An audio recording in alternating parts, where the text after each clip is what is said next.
মন্ত্রীদেব মহারাজ। আর সেনাপতি বীরেন্দ্র মহারাজ। যেদিন এই পিতৃদেবে নিজ হাতে মুখ অযোধ্যার সিংহাসন করিল অর্পণ, সেই দিন ধরি এই অযোধ্যাময় করি সুহাখন।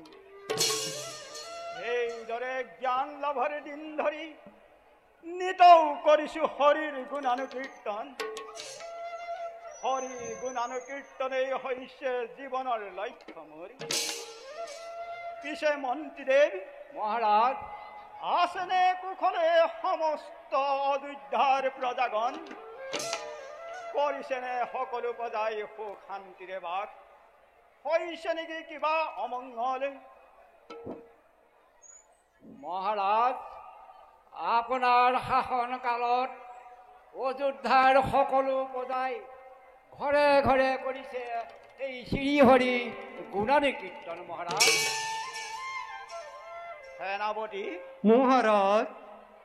আমাৰ এই শাসনী ব্যৱস্থাত অসন্তুষ্ট হৈ কোনো লোকে কৰে নেকি আমাৰ বিদ্ৰু আচৰণ? আৰু কোনো শত্ৰু ৰাজ্যই কৰে নেকি অযোধ্যা আক্রমণের পরিকল্পনা?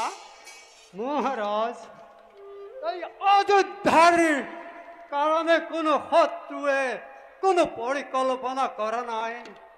আর যদি কোনো শত্রুয়ে অযোধ্যার পরিকল্পনা করে, অচিরেই বন্দী করে রাখিম অযোধ্যার রাজ কারাগারে। মহারাজ।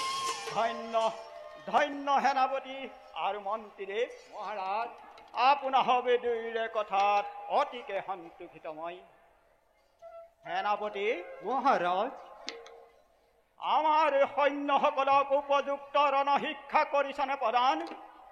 আৰু কোনোজনে যদি শত্ৰু ৰাজ্যই কৰে আক্ৰমণ, ততালিকে পাৰিবনে নাখিব সেই শত্ৰু সৈন্যক? মহাৰাজ, তাৰ কাৰণে আপনি অচিন্তে থাকক। সমস্ত সৈন্যগণক মই এনেদৰে শিক্ষা দি ৰাখিছো, প্ৰত্যেকজন সৈনিকে আগবাঢ়ি যাব লাগিব ৰণক্ষেত্ৰলৈ। মন্ত্ৰীবৰ মহাৰাজ। আজি বহুদিন হ'ল অযোধ্যাত কোনো যাগ যজ্ঞৰ অনুষ্ঠান হোৱা নাই। গতিকে মোৰ মনত প্ৰবল ইচ্ছা হয় এই অযোধ্যা নগৰে এক মহান যজ্ঞ আয়োজন কৰি ইয়াত আপোনাৰ মতামত কি? মহাৰাজ, উত্তম হব। আমাৰ ৰাজ্যত বহুত দিন হৰি গুণাগুণ কীৰ্তন কৰা নাই। মহাৰাজ। ধন্য মন্ত্ৰীদেৱ, এটি উপযুক্ত দিন স্থিৰ কৰি এই যজ্ঞ সমাপন কৰিব লাগিব। বাৰু মন্ত্ৰীদেৱ আৰু সেনাপতি, মহাৰাজ। আজিলৈ সভা ইমানতে দিওঁ বিসৰ্জন। ভালে মহাৰাজ।